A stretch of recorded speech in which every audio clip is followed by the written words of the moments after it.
Welcome to the first episode of Dreamer Talks presented by Craft Your Dream, Inc. I'm Siobhan Gross Jr., the founder of Craft Your Dream. I'm here with a great best friend of mine, TJ Verdiglione, Jersey's own. So me and TJ met, seems like forever ago now, but we met in high school. Decade ago, which is crazy. And right now TJ is doing a lot of great stuff with housing and things like that, but don't let me explain the story, TJ. First, just say I've known you way too long. I've been tired of your shit for at least 9 years. Okay, but what you no. to do? On a serious note, I'm very happy that you came tonight, and I'm very appreciative of the opportunity, and this is sweet. This is awesome. Yeah, I don't know. When's the last time we officially saw each other?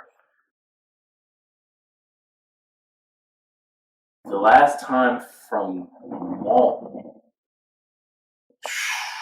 Honestly, don't even. You know what my favorite? You know what my most fond memory is, and this with you and your family is. What year was it? We had to be juniors in high school or sophomores in high school. Sophomores in high school. Yeah. Sophomores in high school, and I got that bad concussion, and I remember your mom going out of her way to drive to the house, and she's like, "Hands of Jesus, it blessed me." Yeah.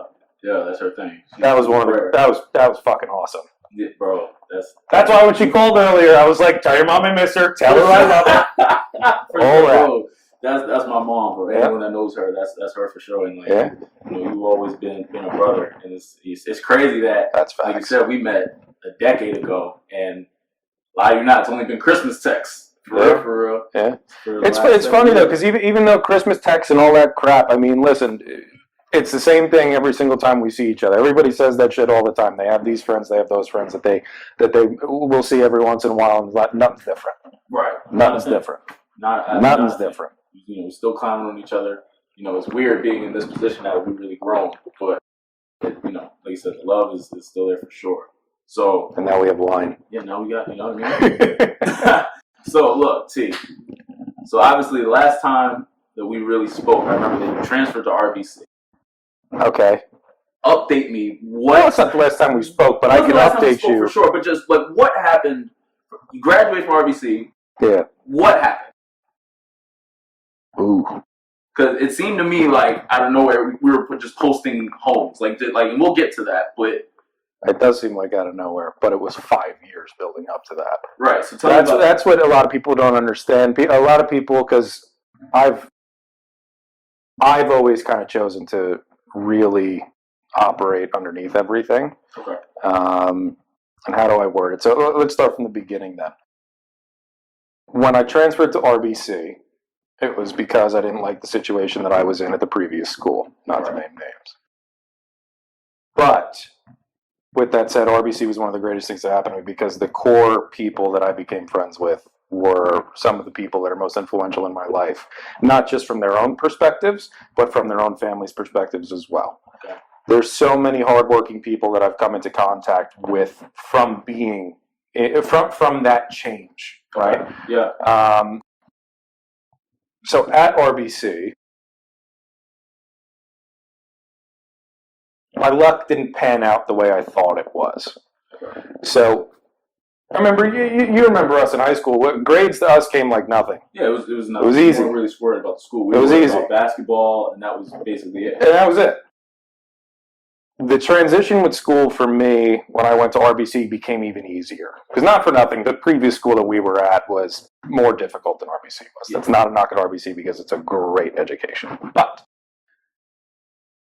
advancing through all of that, you hit bumps in the road and you got to figure your way out around them, right? So my biggest bump in the road came when it was senior year of high school, actually junior year of high school leading up to senior year. One of my dreams in high school and even when I was younger was to go to West Point, right? I pulled that off. I was able to get in contact with those coaches. I was able to have my grades to a point where this ball was rolling. Mm-hmm. And I was in constant contact with these coaches waiting for the season to start for senior year outside of AAU. Right. That I would have had my life lined up in front of me. Right. So, to make a long story short, when we were seniors in high school and early that year, there was a bad car accident that I got into, right? This car accident caused me brain damage. That brain damage split my skull open. You can feel the indent in my head from here to back here. I had 4 concussions prior to that, which just made this snowball blow up that much. When that accident happened, I woke up in a hospital and I had no idea what the hell was going on. I didn't remember my mother's name. There was a lot of stuff that in my life was screwed. I got put into intensive therapies, and again, I'm kind of just getting through this because this is a bunch of bullshit that is whatever. In that happening, basketball, school, West Point, the whole plan went to shit. The whole thing disappeared. So in that year, going through high school, I only went to 63 days of my senior year of high school because I was in this thing called cocoon therapy. And outside of cocoon therapy, I was in intensive therapies at the hospital every single day, doing things from PT to eyesight therapy or vision therapy. I mean, OT, literally any therapy you can think of, I was in it. Right, and it's because I had to literally retrain my brain how to live again. In that entire process, you have doctors leaning over you the entire time saying, you'll never be normal again, you'll never be able to do this, you'll never be able to do that. Now, what people don't understand about when you go through something like that, it's not just you that's going through it. Your whole family's going through it at the same time. So, in that happening, my sister was in college, in law school actually, crushing it. And it was me and my parents who worked their ass off every fucking day. And everybody's life just got stopped. And that was on me. It wasn't my fault, but I felt like it was.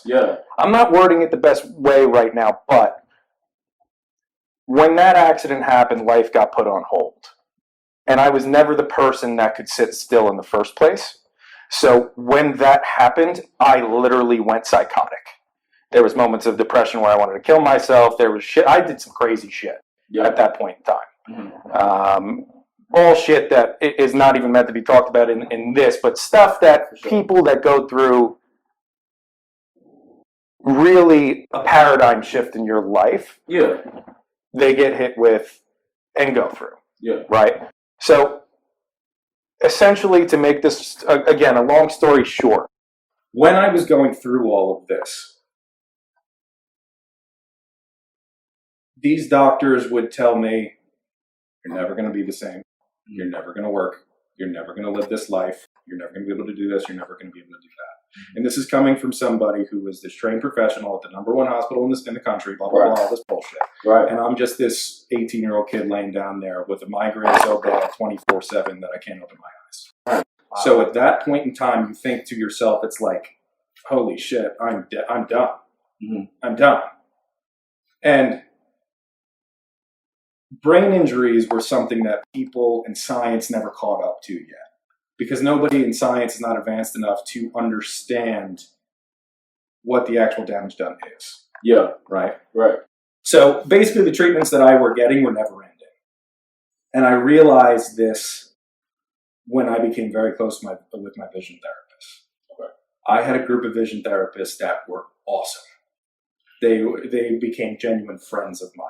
Right? Not just doctors, not just caretakers, whatever it was, being genuine friends. And I remember asking her one day, I said, when do you think this ends for me? And she said, there's a famous line from a vision therapist doctor who's like the founding father of vision therapy, right? And he said at I don't know if it's a TED Talk or interview, whatever the hell it was, he said, vision therapy only stops when the credit card stops charging.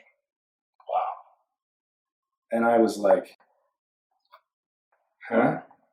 And this is after a year of intensive therapy that buried my family. And I felt like this was all my fault. So my back was completely up against the wall at that point. And I had to make a conscious decision to either just say, you know what? Fuck this. Let me at least split everything I'm doing in half and try to figure it out. Try to figure out a way that I can somehow navigate through life again to do something, right? So again, me going to West Point, me doing those things, that was all for engineering. My original goal in life had been to be a biomechanical engineer. And what I wanted to do is I wanted to build prosthetics. Right. I think I remember you saying I wanted to build sick prosthetics. Yeah. I wanted to build the ones that they still really don't exist, but if you Google them and you do a little bit of research on them, there's some really great advancements in the actual technology where they will actually connect receptors that are artificially made to feel and look like human tissue and operate the same way. Right. That will connect directly into nerve endings, so the electrical impulses from your brain connect straight into that stem, and they will have things that will function similarly. That's awesome. Right? Huge. I wanted to be at the, because again, where our generation was, we're at the forefront of technology like that. Right. Hear that clock? It's a great little tune. So that was the thing that I really wanted to do. I thought that was sick. Right. But then when you can't go to school anymore and 2 + 2 = 15 in your brain, and you can't even add up the numbers on a receipt for when you're tipping somebody, it's like, oh, can't do that anymore. Right. Yeah. Right. So what I did and what worked best for me was, again, when you hit your lowest of your lows, you have those breaking points. I had a breaking point. Never enough to really try something stupid, right? Because I don't think that, I would do something like that. That's besides the point. Right. But what I did do, I remember it like yesterday. And this is going to make me sound insane. It was the middle of winter, and I always found the beach to be like my place of zen. Right? Okay. Yeah. Middle of winter, I'm sitting at the beach, and cigars are my thing. I smoke cigars. Sitting out there by myself. It's probably 35 degrees, 40 degrees outside. It's freezing. But I'm bundled up. Just having my cigar. I'm just like, when you feel depressed, like that coldness doesn't feel like anything to you. Facts. So I was just sitting there and I'm like, you know what? If it's my time, it's my time. So I did the stupid thing and got the stupid idea of jumping into the water. Okay. And I jumped into the water and I swam out until I couldn't see the shoreline. Middle of winter. Wow. Yeah.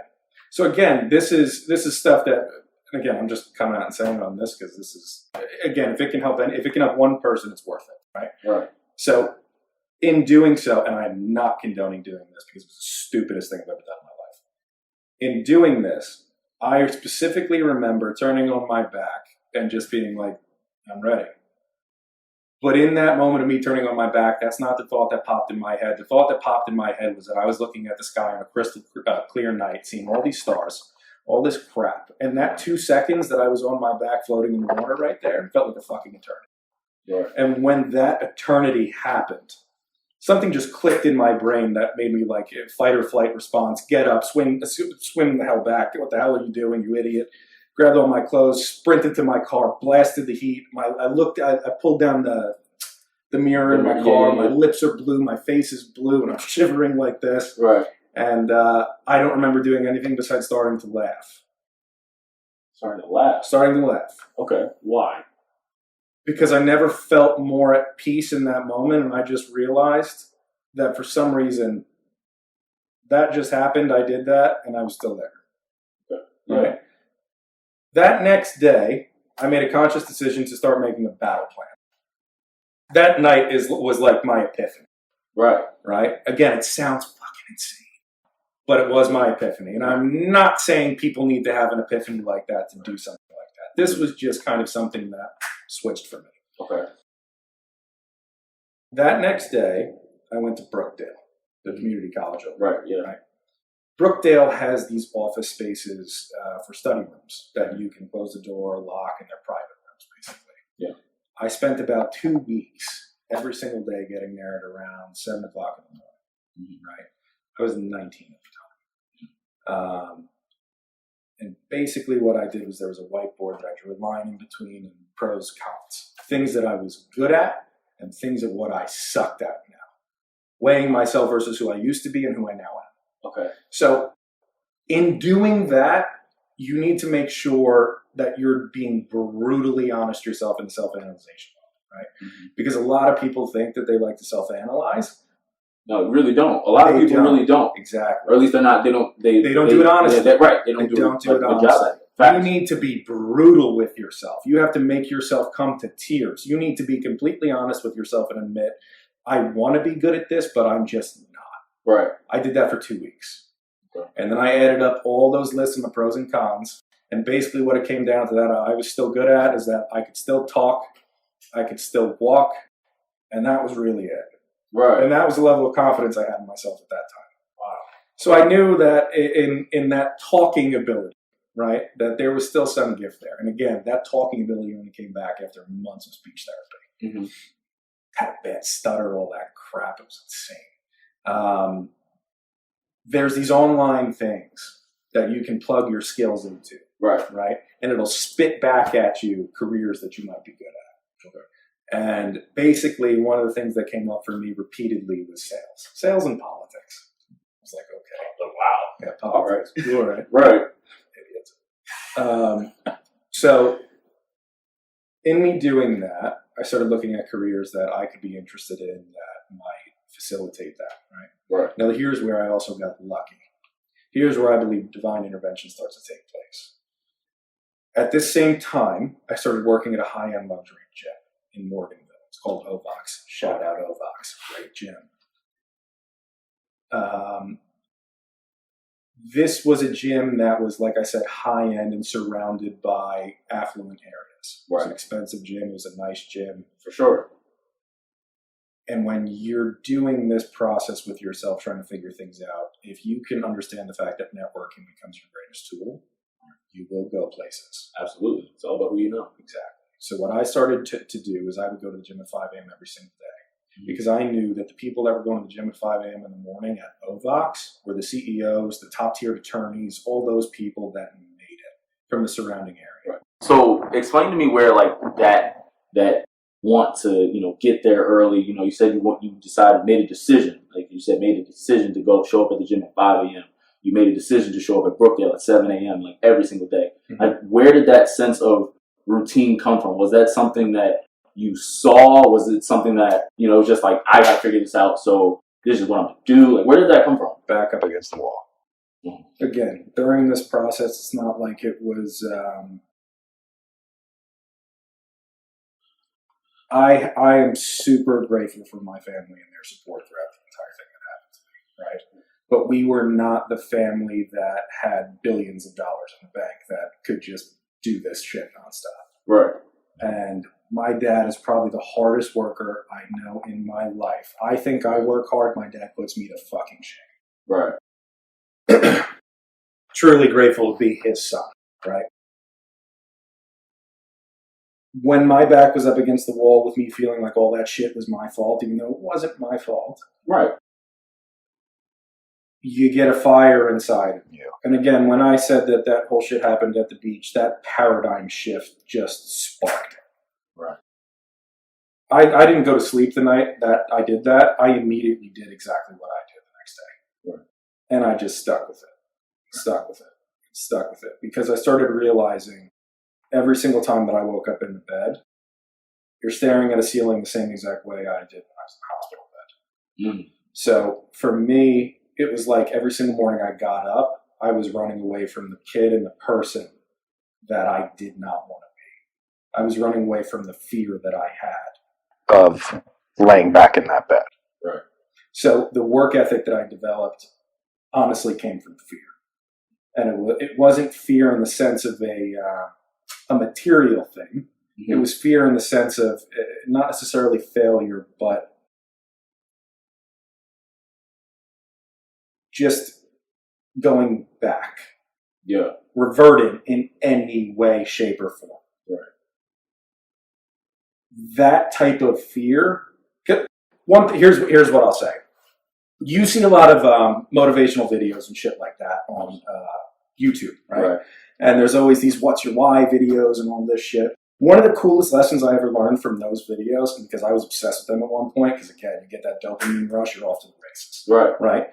One of the coolest lessons I learned that has always stuck with me from those videos is that when you're truly motivated to do something, you're not motivated from an external source. Those YouTube videos, music, serves as an external motivation. Mm-hmm. Right? Yep. When you can find a reason which is why the what's your why thing is so big. Right. When you can find your why, Yep. you don't need the things in external motivation to wake you up and do that. Right. So I got the internal motivation to do what I needed to do, and I didn't forget it. And I still haven't forgotten because I still do the same shit. Right. Has it been a challenge on days and weeks where this shit's out still? Yes. But I'm not telling people or anybody that internal source of motivation should wake you up at 4:30 in the morning every single day for the rest of your life, because that's a load of bullshit. People need to calm down. People need to recover. You have to rest. Yeah, you have to rest. Yes. So the whole, unless you're David Goggins, that guy's out of But his yeah, he's fucking different. Yeah, he's really different. That guy yeah. is a sick fuck. Yeah, no, he's really good. He's a machine. Yeah, one of my guys was telling me, he's like, "You ever heard of David Goggins?" I was like, "Who's that?" He showed me like some videos. You read his book? I need to Read his book. I need to. Yeah, Dude, that guy. You literally hear it in his voice. That he's just different. He has full mastery and control of his brain and body. Mm-hmm. Full control over it. He's like Super Saiyan. Yeah. Anyway, what was the last thing I said? You were talking about how YouTube videos and music serve as external. So the internal motivation thing, finding what's your why, was so huge. Right. That's where I think really is the thing that got me up every single day. Not necessarily that I just made a conscious decision to do it, which I did, but I had a reason behind why I did it. Right. Now, you don't need some dramatic feeling as to why you're doing that. Sometimes it can just be, I just had a kid. Yeah. And that kid's motivation enough. Absolutely. Sometimes you're just so obsessive over success or being good at something or learning that's motivation enough. Right. It depends on the person. You don't necessarily need this life-altering event to make you a better person, because that's a load of bullshit. Yeah. Right? Yeah. All of us have this internal source that we can find and pull from. Absolutely. It's just about making the conscious decision to do it and to override the mentalness that your body hates doing. Yeah. Right? That's why I've been able to do the 5 and 7 and get regimented in the beginning. Right. That makes sense. So we talked about David Goggins. Who else was like people or even sources like that were external? One guy. Okay. Well, not one guy. I have multiple people in my life. And I want to get to one guy in specific because he helped me very much. His name is Kevin. This is a different guy, but this is somebody else I want to talk about. His name is Kevin. Kevin was my best friend Larry's next door neighbor. Okay. Right? Hysterical. Yeah. One of the funniest guys I've ever met in my life. He's super successful. Mm-hmm. Super successful. Kevin and I got very close over the course of the summer when I was 19, 18, whatever it was. Mm-hmm. And I used to go to Larry's house, and his parents like my second parents. And it was just kind of a place where I could escape and just do nothing at. Yeah. Right? And I'm so grateful for them too, because if my parents were out working and weren't home, I had an escape to go to Larry's parents' house, and Larry's parents treated me exactly like the son that Larry and his brother are. Right. Super grateful for them. My parents are super grateful for them too. But their neighbor Kevin, when he was younger, had a mega learning disorder. Okay. Right? He found out what I was going through. So he goes, "T, come on." And he's got like this accent that like sounds like he's from the Midwest, but he grew up in Newark. Like, it makes no sense. Yeah. But he's hysterical. Okay. And he's just one of the coolest guys ever. So he goes, "T, come on. Me and you, beer, tonight. Me and you." And this is at like 2 o'clock in the afternoon, and I was like, all right. I couldn't drink at the time. I walked over. I was like, "What's up, Kev?" Like all depressed and shit. Kev just goes, "What's wrong with you?" And I gave him the whole story about I don't know what to do. The doctors are telling me this and telling me that. And Kevin just looked me in the eye. He literally slapped me across the face. Swear to God. He goes, "Why do you think I did that?"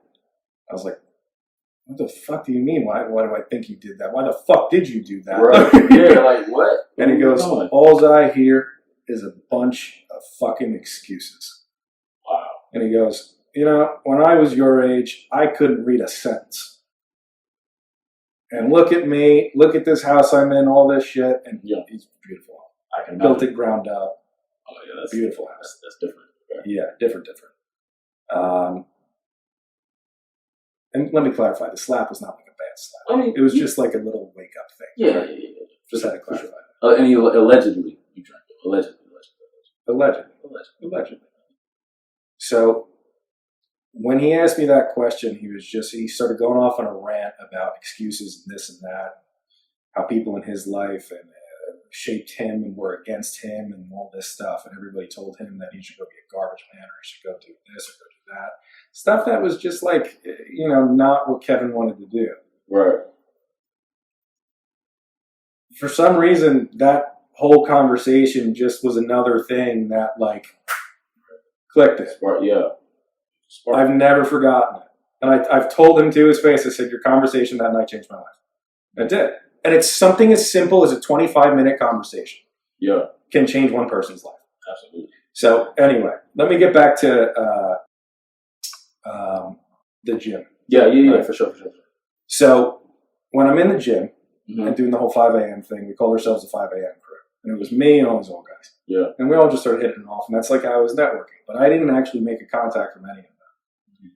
The guy I made a contact with was while I was working there in sales one day. Walked him through the gym, signed him up. Me and the guy hit it off. It was David. Great guy. Changed my life. David, for 6 months, me and him just ran into each other in the gym, would always shoot the shit. How you doing? This and that. I knew nothing about the guy besides he drove into the gym in a different car every day. Knew nothing about him. Okay. So, 20 years old, or no, I think I'm still 19. He comes up to me one day, like after a workout, and he's just like, so what do you want to do with your life? And this was at the point where I was going through the pros and cons. I was doing all that stuff. And what clicked in my head from the pros and cons was real estate, right? My grandfather was in real estate. So the thought process in my mind was, okay, if I want to get into it, I need to get into it properly. Because brokerage from sales was the thing that really lit up for me, right? Mm-hmm. I said, if I want to do this, I don't want to just go get a license, because I still couldn't even probably pass the test at that time. Right, you still figuring out. Yeah. So I started figuring out ways to build a resume that would get me from the dirt bottom to somewhere up here.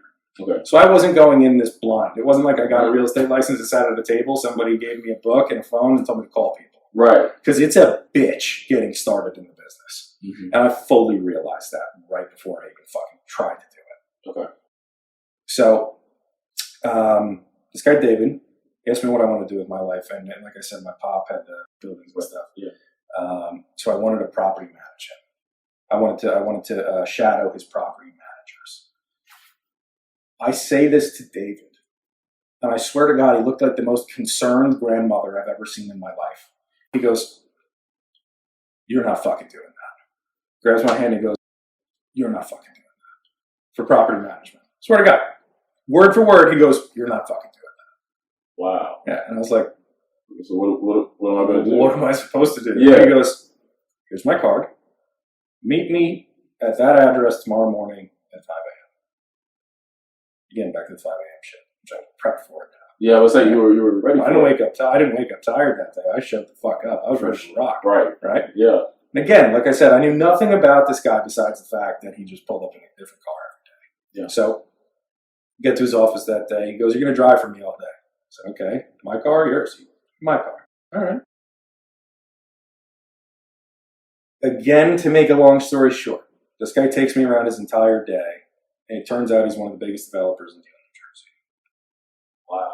Deal, New Jersey, for the people that don't know, Deal is some next level shit. Yeah. Deal, New Jersey is a lot of New York City development money that are millions and millions and millions of dollars. Absolutely. When you get to that level and are in that community, you made it in real estate. Right? To a certain extent. Some people drop out of their races all the time. But for me to be interested in real estate and immediately get exposed to that level of work, even just as a driver for that day, walking through projects, all this stuff, sick. Yeah. It was unbelievable. I was a kid at candy store. I was on top of the world. Yeah. So by the end of that day, he takes me to dinner. He goes, "What do you think about today?" again, King Candy Store, that was the sickest shit I've ever been through in my life. Yeah. He literally looks me in the eye and just goes, how would you like to be my apprentice? Wow. I was like, all right, what's the catch? Yeah, like that, right. No catch. I just like you. I think you're a good kid. He knew a little bit about my story. I think you got dealt a bad deck of cards. Again, I'm not offering you the world. I want you to start as my driver and we'll see where it goes. Wow. I said, okay. I said, I'll quit my own job right now. I quit the gym the next day. I said, peace. Yeah. So I started as his driver, developed into his personal assistant. His personal assistant, I developed into one of the company's executive assistants. Mm-hmm. From the executive position, I developed into not only the executive assistant, but also a project manager at the same time. Right. So this was over the period of a few years. Yeah. In me working for him, which was around 100 hours a week, I was still working at a place in Red Bank called Urban Coal House Friday nights, Saturday nights, and Sunday nights. Because I saved every fucking dime from working for him. Oh, so you basically just were collecting that, just through and this was the kind of guy. This was the kind of guy that literally. I probably shouldn't say this on this, but whatever. This was the kind of guy that I would be literally. I would sleep at job sites. For how many hours I worked. Right. And it was at the point where, like, again, nobody really knew what was going on. Mm-hmm. My parents just knew that I was never home. My parents just knew that I was working, and my parents were getting mad at me because I wasn't following the doctor's shit. Right. And I couldn't tell them what I was doing because my mom, being the freak out that she would have, she's gonna say, go she would be like, "You can't do this. Right. You're going to damage yourself." And I was like, "Wow, fuck that." So I literally, my dad still calls me to this day. He calls me the International Man of Mystery because they would never know where the fuck I was. I was at work. Wow. Right. So I had to hide that a bit. Yeah. And I told him it was an internship and all this crap. Mm-hmm. But I was working my ass off. So I was making up all these other stories about what I was doing, where I was. Because I knew that if my mom found out that I was working this hard, she would have had a heart attack and been like, "You need to stop." Right. Not because she would ever want me to not be a hard worker. Yeah. But because she was genuinely worried about the fact that this would shit out. Right. Which, again, is possible, but I choose to believe that I'll do whatever the fuck I want. And if that does shit out, I live the life all right. Yeah. Right? But anyway. So, like I said, my dad called me International Man of Mystery. He still does. David was the kind of guy that I would be sleeping on a job site. Wake up the next day in the car, go straight back into the job site. And I would literally set up an office because I was his personal assistant doing all the work that I needed to do for the project management side at the same time. Right. When I did that, and David would pull up, he would laugh, he would knock on the window, take an envelope, throw it at me. I'd open the envelope and just cash. I was like, what the fuck? Right? Yeah. Well, this is the kind of guy I was dealing with. Right. And he became, again, I keep using the term because I feel like I have a lot of people who are second parents in my life now because a lot of people have got me in my life. I'm super grateful for it. A lot of fucking people. Right. David, we got tight. You know, this was somebody who helped me tremendously. Yeah. And then, so in me doing that with him for a period of years, I also got put on 3 projects out in New York City for the first time. They were in Brooklyn. Mm-hmm. 38 Monroe, 42 Monroe, and 100 Pierre Pont Street, right? They were conversion projects of 8-family brownstones into single-family brownstones. I didn't know who the owner of that project was, but I got put on those 3, and I did flawlessly. Me and another person that was in the company because it was too much work for one person to do. Right. But we did it flawlessly. We're a perfect team. In that happening, the owner of this conglomerate that was paying for the job took a notice to it. Mm-hmm. So one day, and I was used to going to dinners with David because David would always bring me out. He would always do this and that. Mm-hmm. And I was, again, good at talking to people, and I didn't give a shit if you were LeBron James or, I don't know. Joe Schmo, whatever. I don't give a shit who you were across the table from me. You're still a person. Right. Although I would say if LeBron James across the table from me, I don't know how I'd act. I mean, hey. Yeah. I'd be like, wine? What? Right. Wine? Right. So wait, let me just pause you real quick. So what was that like in terms of, you're working 100 hours a week. Mm-hmm. Your parents have no idea. Like, explain to me what that's like, because I can only imagine. I It don't has want its to say frustration. I don't want to say my parents didn't have any idea because they knew that I was doing work, but in terms of like the level of work that you were doing, like, were there points where it's like you kind of just wanted to scream out, like, I'm doing this, like, I'm, you know what I'm saying, or was it still just kind of like it took. When you work at a certain caliber, it puts extreme pressure on relationships. Yeah. Whether it be your parents, whether it be a significant other, whether it be a cousin, sister, friends, it puts extreme relationships on everything. Because everybody thinks that you're up to no good. Everybody's mind immediately goes to you're doing drugs, you're doing this, you're doing that. Yeah, and I was just like, so I can imagine that would be frustrating when, like, that's the assumption, but it's like, no, like, I'm actually kind of like what you're saying, like, F that, like, I don't need to go to the doctor, like, let's do this. I don't mean to cut you off. Let's get through how I got to what I'm doing, and then we can talk about the relationships and shit like that, right? Just because I'm going to lose my train of thought. So after this project, after those 3 projects, he takes me to dinner one night in the city again. We're going to Cipriani's. We're walking through the place. We walk to a back room, and I've never been in a back room at Cipriani's before. I was like, who the fuck are we meeting? Start walking back to this table, and I can't say the person's name on this, but I was with a big player in the real estate world. That big player was the one who was financing the jobs on those 3 Brooklyn townhouse projects. On all 3. I mean, big player, global player. Billions and billions and billions. And this was for the first time where I sat down at a table and like had a little bit of this going. Right. My adrenaline was pumping. Right.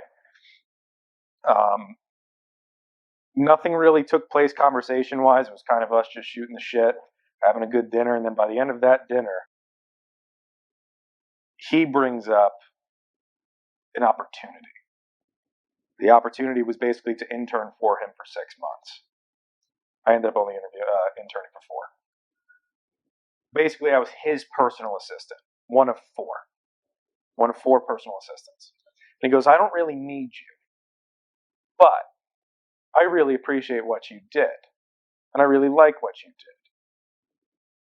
And David was one of his best friends. And I didn't know this, but David was literally like one of his best friends. So I look at David and I'm like, I work for you. Am I screwing you by doing this? Like, is this a test of loyalty or some shit? Because again, when you roll with certain people, they're like, exactly. And he goes, no. One of the things that David kind of always drilled in me in my head was entrepreneurship, right? Because once I started working for David, I slowly but surely started fucking forgetting about brokerage. I didn't want to sell real estate. I wanted to build the shit. It was sick. In that going on, I took the internship. I did it. 4 months goes by. Guy goes to me and he goes, listen, I don't need you. You did a great job. You didn't do anything wrong, but I don't need you. And me putting you here and holding you in this position is holding you back. So he goes, go back to David. Take my personal cell phone number that I have and his personal emails that I have. And he says, put that on your next resume. Whatever you need it for, you tell them they can call me personally. I said, He's a big player, so that's a foot in the door anywhere in the real estate world. So I go back to David. We have another dinner, right? David basically lays out for me what the next 5 years with him looks like. I'm 23. I'm looking at this shit and I'm like at this point in time, I was comfortable now. Right, yeah. And like I was okay. And my family was okay. And I was like, holy shit. I'm 23 and I can do this. And he goes, or you can do what I've been talking about and what you will not be named has been talking about at dinner the other night. Do your own thing. You want to be me? You want to be him? Do your own thing. You got the drive for it. Why are you working for me? So I was like, what the fuck am I going to do? This shit and that shit. Well, you used to talk to me about brokerage. Still in the business. Doing your own thing. It's a pretty damn good place to go if you have all these contacts now after what you just did the past 3 years, 3.5, almost 4 years. I was like, ah. So I told him, I go, I'll do this for 6 months. So I'll give it a shot. If I don't like it after 6 months, I want my job back with a 10% increase across everything that's on this table. Without even batting an eye, he said yes. I was like, all right, fuck. What do I got to lose? All right, 6 months that I don't like to make it 10% for the next 5? Okay, fine. I'll do it. I'm in. He asked me if I want help, if he wants me to, I want him to make any calls to this shit, that shit. I say no. I want to do it on my own. I want to see where it goes. So I basically sent out my resume to every single big brokerage house in New York City. And I started realizing that my initial plan was coming to reality. That I was in real estate now, that I built over 5 years exactly the kind of resume to immediately go in up here. And I didn't even do it consciously, but I did it. So I sent that interview out to Douglas Elliman, to the Corcoran Group, Compass, Halstead, Brown Harris Stevens, all the big brokerage houses in New York City. The first people I interviewed with were at Douglas Elliman. Fucking hated. I shouldn't say I hated them. People I interviewed with, I didn't like. Thought they were speaking out of both sides of their mouths. I interviewed with about 4 or 5 teams there. Douglas Elliman is a great company. It's just the people that I interviewed with to learn from, I did not like. So I knew that when I was getting into that whole thing, I couldn't just go in on my own because there's so much to learn in brokerage. It's a whole college course. So I was ready to kind of treat it as another internship where I was prepared to not make a dime for 2 years. Right? In that happening, I go to Corcoran. I interviewed with 14 teams at Corcoran. I met this guy, Robert Dornberg, first. He's the head manager of the flagship office, 660 Madison. Me and Robert hit it off immediately. Now, in my first time at 660 Madison, it was around Christmas time, I think, a little bit before Christmas time. First person I met in the building was this guy, 𝐥𝐢𝐤𝐤𝐿. John and I met in the elevator going up to the office. Yeah, and again, divine intervention. Right. Here I am, suited up, young kid, look like a fucking baby, have no idea what I'm doing. Yeah. I walk in there and John's like, "Who are you? Never seen you before." Real friendly guy. Just start shooting shit. I'm here for interviews and stuff like that. Meeting Robert today. It was cool. Right. Again, like I said, Robert and I hit it off. It was supposed to be like a 10-minute interview. We had like an hour and a half that we spent together. Yeah. It was awesome. It was awesome. Another guy that's a mentor in my life that I love. After Robert, I met the other 2 office managers, Elizabeth and Helen, also great. And then they started kind of plotting out teams for me to meet anywhere from Manhattan to big teams. Basically, the decision process came down to the day where I interviewed with Steve Gold, right? You know what Steve Gold is? So the show $1 Million Listing New York, there's like 3 or 4 guys on the show. Steve Gold is one of those guys, right? He's a big time broker. I interview with him. It goes great. But it was being filmed. And when the cameras came in 660 Madison, the brokers that were kind of around were people who don't always come to the office but try to get on the show type of thing. And even though it wasn't a big deal whatsoever, because it was like 1 or 2 things, it's not like this huge. Right. Yeah. It wasn't even like this. Right. Yeah. It wasn't even like this. You guys are crushing it, man. Oh, thanks. But Steve's a great guy. Going back to John 𝐥𝐢𝐤𝐿, after those 14 interviews, I must have ran into John by chance 4 times. Just, oh, you again, that type of thing. Yeah. After that interview, I don't know if it was a buzz that went around or whatever it was, that there was some young kid with Steve and whatever. John runs by me going to get a cup of coffee or something in the office, and I'm just sitting there waiting for another interview that I had after Steve. John literally whizzes past me, stops, turns around, points at me, and goes, "Wait here." Like he's out of breath. Sprints back, gets his business partner, Jonathan. Comes back, we do an impromptu interview right on the spot. And I was like, who the fuck are you? Right? Yeah. I had no idea who they were, like I said. I call all the office managers later that night, and I was like, who's John and Jonathan? And they go, they interviewed you? I was like, yeah. They were like, we didn't even know they were looking for somebody. They were like, John and Jonathan together have like over 50 years experience with Corcoran. They're some of the biggest dogs we have. And I was like, really? I think it was Christmas Eve. I called John at like 9:30 or 10 o'clock at night. Yeah. And I was just like too fucking excited because I made a decision. Called him at 10 o'clock at night. He answers the phone all concerned. He's like, are you okay? John's a charismatic guy. He goes, are you all right? What's wrong? Are you all right? And I go, I want to work with you guys. I want to learn from you guys. I had two brains to pick from that know the industry like the back of their hand and crush it in doing so. John is more, like I said, the charismatic guy. Jonathan is extremely analytical. He also charismatic, but extremely, like, the way that their beings play off one another is pristine. it's like the moment of opposites attract and explode and fucking do great things. Yeah. Right? So, started working for them the next day, or the next week, right after Christmas. They set me goals. I blew out their goals. Again, I don't want to talk numbers. But I managed to do a lot more than was expected in the short time I was there.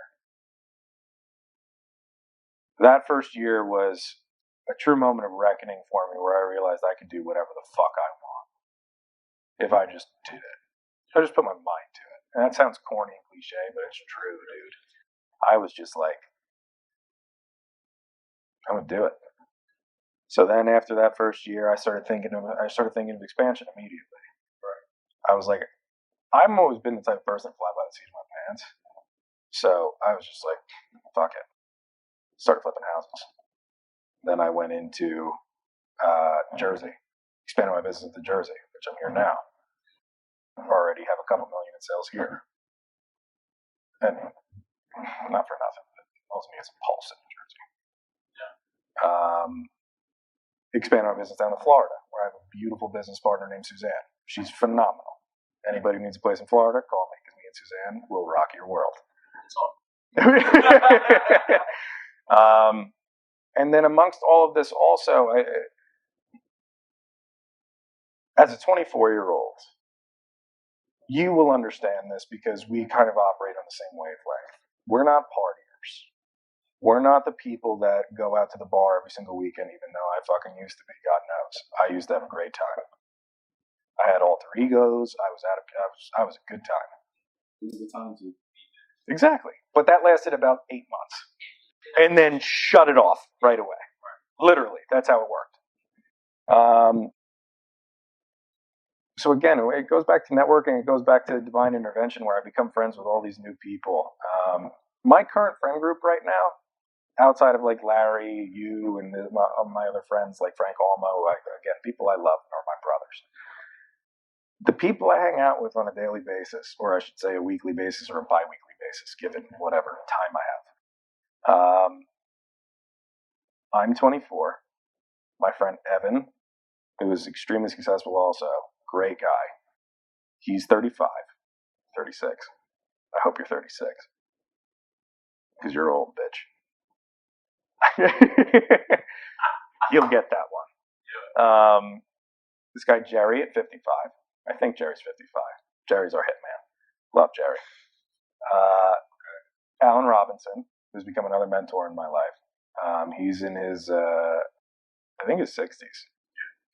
Not to date you, Alan. Another extremely intelligent, brilliant man that I've learned a ton from. and then this guy at 84 who's Tony Bush.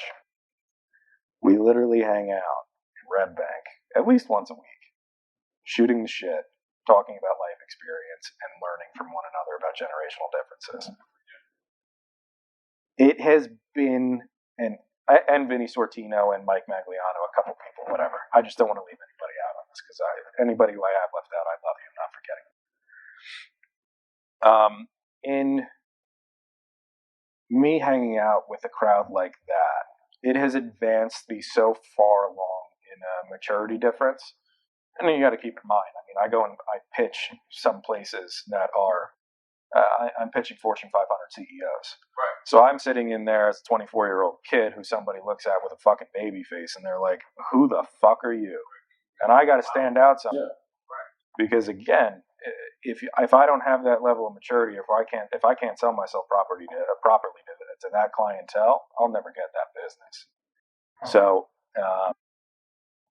John and Jonathan have also helped me immensely with how to learn that balance and that process. But again, this all just stems back to the fact that I have so many people in my life that I have learned from and accepted that you need to be humble. Too many people walk in a room and be like, they don't want to hear a lesson. They don't want to know this. They don't want to learn that. I have my moments where I'm definitely like, fuck you. Don't get me wrong, because I have a very strong personality. Yeah. And I fully acknowledge that. I don't care to admit it all the time, but I've got a strong personality. Yeah. Although it doesn't always seem like it, I try to drop my ego as much as possible to accept and learn everything. That it doesn't matter if it's Tony Bush 84 giving me advice or a 14-year-old giving me advice on what he thinks the next new thing is going to be. I think that people, again, when it comes to ego, need to kind of just accept the role to be able to learn things constantly and constantly evolve. Yeah, and you don't know everything. And even if you're the master of the universe, if the universe passes 20 years and you don't change, you're the master of 20 universes ago. Right. I mean, 20 years ago. Yeah, right, exactly. Yeah, and I think honestly, just even when we connected to the mall on Red Bank, just seeing how you maneuver those crowds, obviously, like, and even just hearing your story, the great thing that he's not hearing is that you really stage yourself. Like, obviously, like, you evolved. Yeah. But in terms of just your personality, like you said, you didn't even know who half these people were. Yeah. You staged yourself, like you built exactly. Going at 5 a.m. at the gym and being yourself. And in this whole thing, it's not that I staged it, right? Right. Because I'm not being fake with it. Because if any of these people called me tomorrow, I would help them as much as humanly possible. I'm not taking advantage of people at any point. Right. Because I reciprocate everything that I'm given, and I believe in karma wholeheartedly. So if there's somebody helping me in my life, and this is multiple people who have given me lessons in life have taught me, if this helps you in the tiniest bit, you pay it back by helping a person in the future. I think 3 or 4 people who have helped me immensely in my life have all said that same thing. So I got to help a lot of fucking people. And I'm ready to do that shit. I love that shit. Again, if this video helps change one life, any person that watches this shit, fucking give him my email, call me. Let's talk. Any advice I could ever fucking help on, whatever, call me. I'm in. But yeah, I don't want to be known for story, right? I want to be known. It's not even that I want to be known. I want it to be recognized that this is what, and I haven't even really created much for what we're talking about here. But this is the sacrifices that you need to make in the beginning of it all to try to get to where you want to go. And you can never have a victim's mentality. People who have victims' mentalities will bury themselves. And you change that. Exactly. Yourselves. Exactly. I'm the first person to admit that I had a victim's mentality at a point in time in my life. And if I didn't get rid of that, I would have been abysmally fucked. So Undoubtedly. tell me now. So covered from RB all the way up to now, right? So what's next? Like, how do you process what's next? Because obviously you go through something traumatic as nearly losing your life. All of that fear that you talked about, you overcome that, right? You accomplish the goal of being in real estate, and not only being in real estate, like you are a top dog. I'm not a top dog. Okay, but There's a lot more to go. Oh, should that unplug again? Now we're good. So There's a lot more to that. Okay, so maybe not a top dog, but God willing, your lips to God's ears. I'm on my way. I believe That's the way to do it. Yeah. So how do you now, I guess, reconfigure your goals? Like, how do you what processes do you now like have? Are there set things like, are you writing these goals out? I used to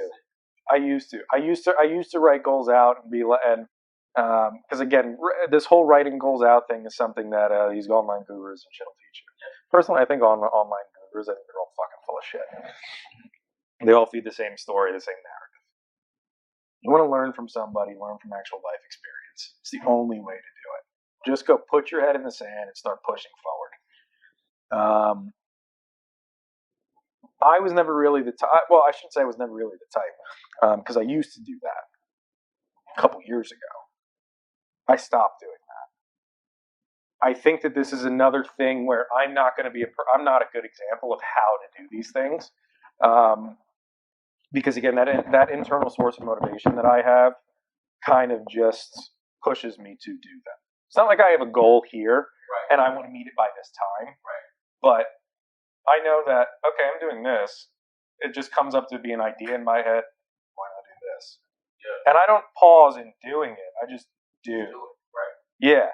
I when I was in New York, just in brokerage in New York, I was like, why can't I do this in Jersey too? I know how teams work now. I know that I can hopefully lead a team decently well and learn and grow and have people to grow with. The only tricky thing with that is finding people with like mind. That's the tough thing. Especially, like I said, with a personality like mine. Because you got to deal with some shit. But, yeah, these were things that, like, I didn't write on a board, okay, be in New York, do this many sales, go to New Jersey, do both, go to Florida, do all three, build, do this, do that. I didn't have a time on any of that shit. It just kind of happened. And when it started happening, it was just like flying by the seat of my pants, figuring out how to just balance them. Balancing is difficult. That's probably my biggest weakness. One of my weaknesses are on the analytical side of data keeping, all shit like that. I'm very good at the going out and doing things. I suck at the back end. Suck at it. And the other thing about it is when your schedule gets crazy, you don't have the time to try to get good at it. So this is where kind of being a leader a bit, or leader's a fucking dramatic word, but yeah, you try to build and delegate and just, again, by fly by the seat of your pants, you just try to figure it out as it goes. And God willing, it all goes smoothly at the same time. You also need to be mindful enough of the fact that you're still able to and capable of doing a good job across the board.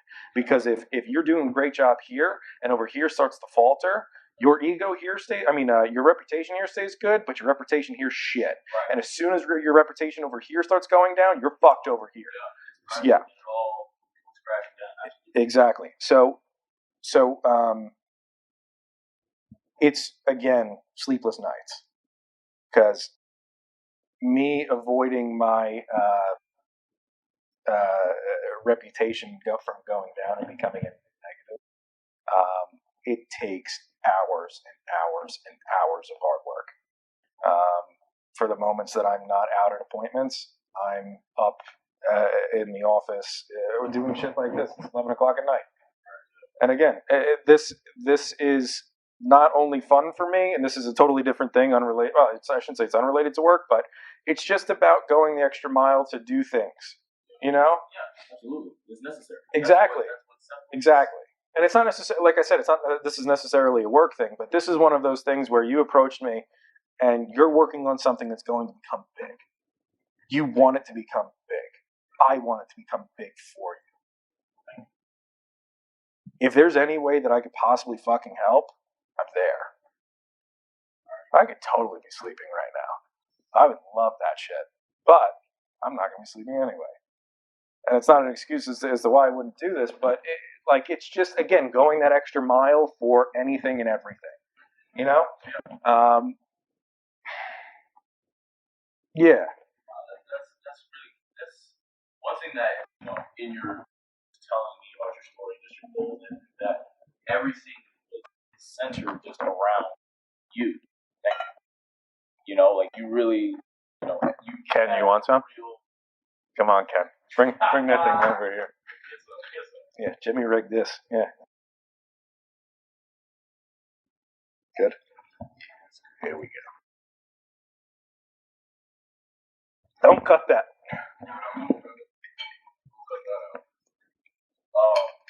This guy's got problems. Okay, yeah. Finish the bottle. But one thing that he's keeping it humble. He's on his third. Second. Don't worry, you can sleep here. It's fine. I'm not gonna. So with your story, like even just with your goal setting, I don't even want to say goal setting because you just said you just did it. Like everything was just centered around you and what you're able to do. Like why not me? Why not I? I think that's a personality thing though too, because some people need to set goals and they need to be regimented and they need to do this, and that. Right. My regiment flies by the seat of its pants. Like I don't have the same schedule every day. I don't get up at X time, do this, go to work, come home, do this, do that. Right. My day literally changes like this constantly. I could be in New York one day for an entire day. I could be in South Jersey, then New York, then Brooklyn, then back to Jersey, then back to Manhattan in one day. I don't know. But I'm willing to do it right now. The goal, of course, and this is what I can say a goal is, the goal in something like that is for it to develop in a way that I don't have to do that anymore, right? Because then we go back to the whole rest and you can't be a complete machine forever. And not for nothing doing this while fighting a brain issue, because it still exists, whether I choose to acknowledge it or not, is tough on some days. So the goal that I could say that I have is to try to figure out a way to set all of these things up in motion where they're running themselves, right? Where I can be a face here and there, but I'm not like this everything, like do everything man, right? It's an impossibility. And plus I do have, again, I don't write it down, but I have one ultimate goal. I want to be a developer. I want to be the person that hires me. Right? And I'm doing a little bit with flipping houses and shit like that. And we're looking down in Florida to build, and with my business partner down there, we're looking at land and for townhouses and stuff like that. And there's a lot of cool opportunity that's coming up for me, God willing. It's just, when does it happen? Yeah. And it's about being smart to make it happen. Because the world we can get nuked tomorrow. Who the hell knows? I think about it all the time. Like I have clients that ask me, "Is this a good investment?" And I was like, "Yeah, unless a bomb hits it tomorrow, you don't know." Yeah. We don't know. We don't know what can happen tomorrow. Well, I don't know. I can tell you a potential forecast of what may happen, but I have absolutely no promise to you that there won't be an earthquake to destroy your shit tomorrow. And I think that that's a lesson that's not just for that basic question, but across the board. Yeah. So that's why I think goals and writing them down, I mean, they're very useful for a lot of people. For me, no, just think of something, do it. That makes complete sense. And I do come across as extremely unorganized because of that, which I am. And so that leads to my next question. So you went through that process of going to Brook Daily, writing your pros and cons. We spoke about being just brutally honest, right? Did that process for you, in terms of being brutally honest with yourself, help in analyzing, keeping this up here, and also seeing like this may be not where I want it to be? Like, did that help you in terms of really analyzing like what you're building in terms of just being brutally honest about it, like the progress and the developing of that? I wouldn't say that. I would say that I've just become an extremely blunt person in the first place. Okay. It's funny. I was talking to my friend on the phone earlier today, right before this actually, and she was like, "It's my birthday next weekend." She's like my sister. She was like, "It's my birthday next weekend. Can you come? I know you're busy." And I was like, "Honestly, I have no fucking idea. You know, I love you. I know it's your birthday, but I have no fucking idea if I can come yet or not." And again, that's a simple level of bluntness, but there's other situations in my life where I'm just like, I get asked a stupid question, and I'm like, "That's a stupid fucking question." I know. That's culture cover. Yeah, and I'm by no means, I can come across as an arrogant fuck a lot. Yeah, but you don't. That's not. I don't mean it to be that way. It's just sometimes I just don't have a fucking filter. And yeah, I should really sit back a lot. And again, weaknesses. I should really sit back a lot of the time, analyze for about 5 seconds, and then speak. Yeah. But I just hear something and I'm like, "You're fuck you." Like, yeah. I don't. It's almost like the same thing, like you said. If you think of something, just do it. Like, yeah. You Yeah, it's just my personality. And again, it gets me in trouble. It got me in trouble with an attorney that I was dealing with last week who's trying to sue me now. And I was like, "Well, you're a bitch." But did I tell you about that? You did tell me. I did tell you about that? What a little pussy. God. God. So here's my next question. Uh-huh. So when we were younger, right? This is for example, we thought that having $20 was like, man, we're just kidding, right? Then it was like the $50 bill. Jesus Christ, I'm 50. I used to not eat lunch at school and pocket the $20 and bum it off all the other kids. Right. Like, and save the $10, $15 that I was getting for every single lunch. Yeah, like. Yeah. So, I was such a dude. I was bad. I just kept pocketing my parents' money, and they. Like that's what it is. Like that 20 was like the world, right? Yeah. So obviously, you don't have to name numbers, but in the numbers that you deal with now, in terms of the lifestyle that you're seeing, like how have you kind of adjusted to that? Is this something you kind of just don't even think about? No, I think all right. There's 3 answers to that question, right? Number 1, it's situational. Right? And as a situational person, you look at Warren Buffett. Warren Buffett in an interview said $435 million comparatively is not a lot of money. Oh.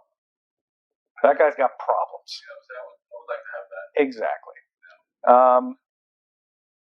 I forget where I was going to go with the second point, but it was a good one. Maybe it'll come back. But in my own point, no, $20 will always feel like a lot of money to me. Will I do some dumb things here and there? Sometimes. We all will. But that's also a level of growing up for me, because as far as I could have gotten in this, that doesn't mean that up here has advanced with it, right? As mature as I would like to think I am, I have my weaknesses across the board. We've mentioned a few of them. Maturity and ego can 100% be one of the things that I try to fight all the time. Because I like nice shit. And I don't like nice shit in the sense of always trying to be flashy and show it off. I'm not the person that's going to put it on Instagram. I'm not the person that's, But I do like nice shit. But in the same breath, I can be like, that nice shit is pointless. So, like we were talking about earlier, when I do try to get things like that, I try to make it monetarily make sense from an investment standpoint. So there's people that will think, I want this is a goal, in the sense of material shit. The way that I think about it is, I want this, what's a way that it can also kind of make me money? I don't care if it makes me $5, I don't care if it makes me $100,000. If I can somehow make it make sense monetarily, that I can either resell this thing or hold on to it for a few years and then see what happens with it, that would make sense to me. So that's what I really kind of try to do. I don't think that there's a dollar amount that I function in at all, because again, like I said, $20 is a lot to me. Right. I don't think that I'll ever reach a point where I can drop $100 bill and walk away from it. I don't think I'll ever reach a point where I drop a $5 bill and I'll walk away from it. God willing, I ever even got to that point in the first place. I fucking hope to God that I'm not an asshole that would do that. Right. And trust me, I am by no means at the point of being able to even do something like that in the first place. But yeah, monetary value is. I only ask that question because a lot of times when people make goals, right, they always make these like, I want to have X amount of money. I want. It's ego driven though. It's it ego. Is, right, it is. The second you drop your ego and don't think about making this and figuring out a way to solve problems or create situations to do something correctly, it'll just start coming in. If you do your job properly and you put the job first, or if you create something and you're putting people's thoughts first, and money is always secondary, money seems to always follow. Right? Money is also something that makes life extremely difficult because of the egos involved in other people. I can tell you right now in my business, and I'm not saying this directly at anybody, family and friends are probably 90% of the time are the last people you can trust. The last people that you can depend on will put your business out there and try to help you. And I don't even think that a lot of people do it subconsciously. I mean, consciously, I think they do it subconsciously. In the sense of like, they're doing their thing and they look at, and I also think it has to do with the world that we live in today with the whole social media shit. Yeah, everybody compares themselves so intensely to one another and this life that they want or think that they're supposed to live that they don't realize the bills and the amount of hours and everything else that comes with those issues. And on top of social media, you can also make things look like. Dude, I can go rent a Lamborghini tomorrow and play it off like I have. Yeah. That's the stupidest fucking shit I've ever heard in my life. And a lot of people's favorite people, celebrities and such, do that. Yeah. So yeah. It's crazy. And dude, it's stupid. It's stupid because people fall for the shit. Don't fall for that shit. Again, it's just, if you want to go out and do something, don't think that, well, my family does this, or, well, my best friend's parents do this, or, well, I know a guy that's in this, and think that that's an automatic ride for you and you're going to get that business. It's not how it works. 99%, like I should say, I'll stick to 90% of the time, all of the people that you think you're going to get business from or you're going to build with and learn from, 90% of that time it will not happen. Wow. Guaranteed. Wow. And I think, like I said, I think it's a mix of other people having priorities in their life, which is completely fine and for sure, but I think that there's a level of egotism and jealousy that comes on the other side. And that's where the whole thing of keep your friends close, keep your enemies closer thing comes from. Because I can tell you there's people that I fucking hate that have gotten more business than people that I fucking love. Yeah, it's true. It's true. You wouldn't even think about unless you're in a position. Well, it's a competition factor. I never see any of my friends as competition. I hope my friends get fucking loaded because then they go and buy a house with me. I hope that they can buy a $10 million house and they call me, God willing, and I'm like, yeah, I got you. Right. I got you. No problem. Where do you want to live?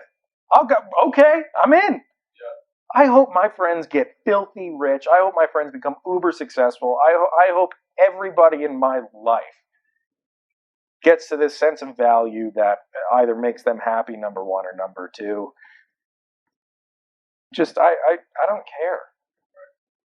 Again, when you come close to dying, dude. Oh, I know. Like, it's just one of the things. Like when you come close to dying, you just don't think about that shit anymore. It doesn't even matter. It doesn't matter. It's just like, yo, this is all the stuff I was worrying about. It doesn't matter. Yeah.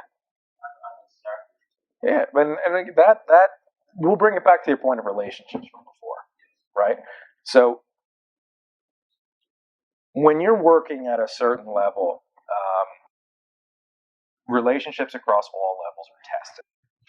Again, like I said before, whether that is family, sisters, brothers, parents, significant others,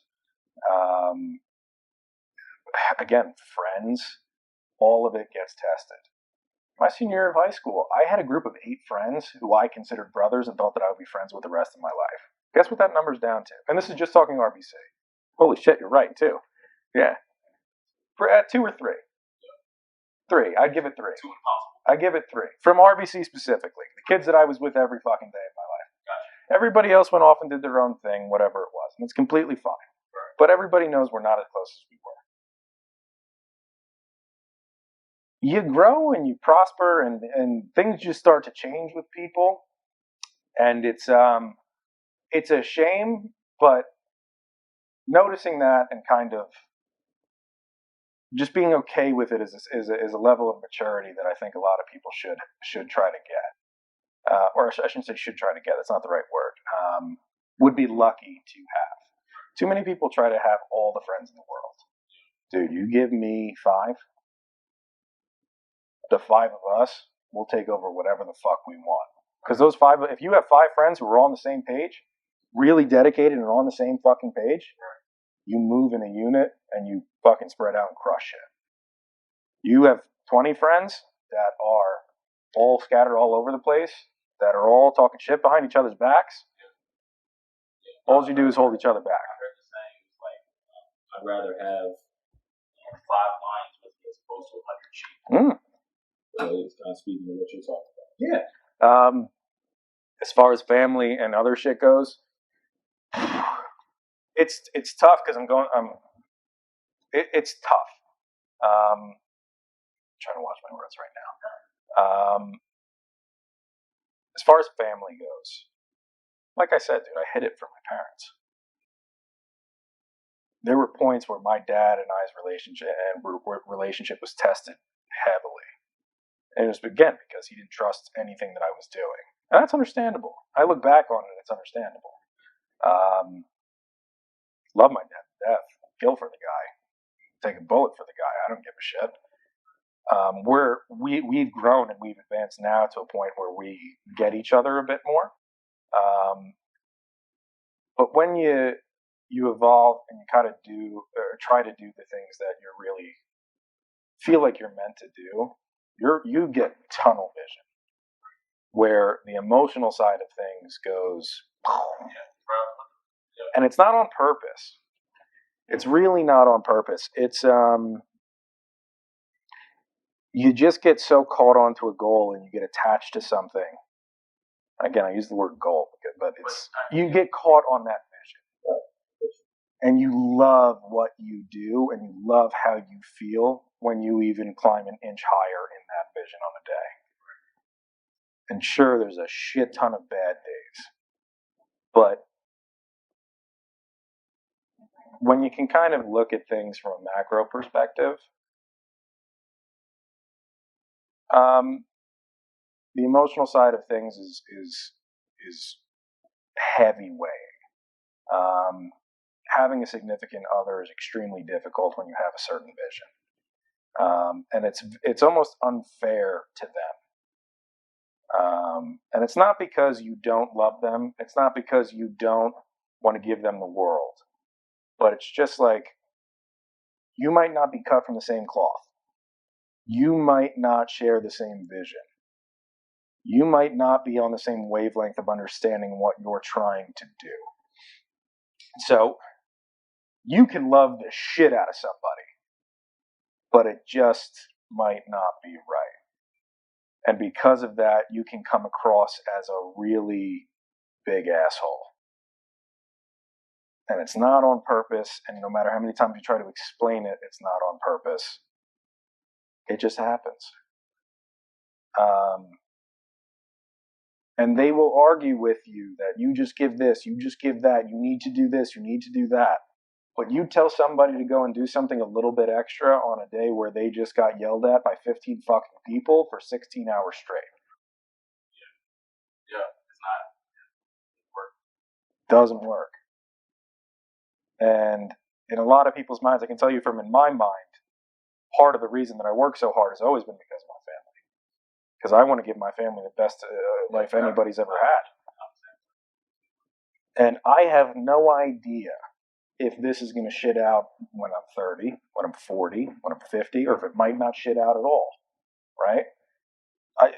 The degenerative brain disease part of things that I have to live with is in the back of my head in everything that I do. So when I'm operating on a daily basis, my focus is my focus. If you fuck with my focus, I will be mad. I'm just a man on a fucking mission.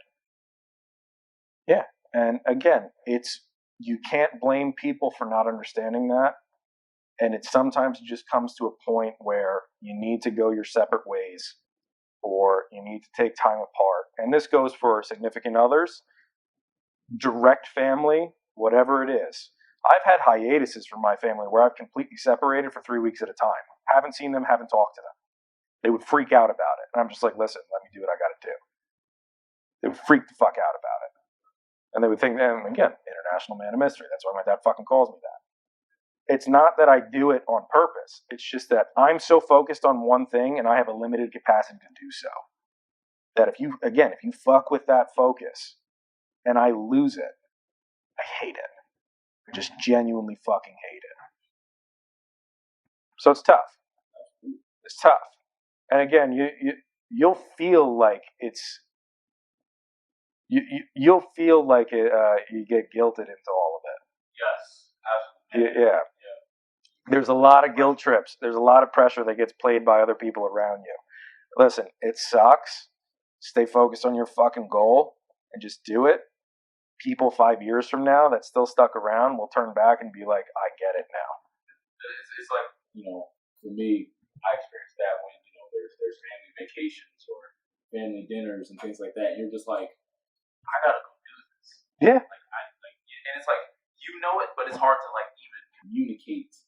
Like, I gotta do this to them because they don't necessarily see the vision. They don't necessarily understand where you're coming from, where it is. And they don't understand that one night of work can either put you forward 2 steps or the lack of work can set you back 10. Right, so and then if you don't do it, or you go do your thing. You're supposed to. You miss that family dinner. You miss that time at the movies. You miss that movie night, whatever it is. Then in the back of your mind, when you're done with whatever you went to go do, it's like, maybe I could. Maybe I could have just taken that hour. But then at the same time, it's like, nah, but I did need to go do that. But it kind of speaks to that guilt trip that we experience when we're chasing after that vision, that goal. 100%. 100%. I'm somebody that believes in your 20s should be considered your selfish years. And I think that it's okay to be selfish to a certain extent. Not be an asshole, but there are certain things you're allowed to be selfish about.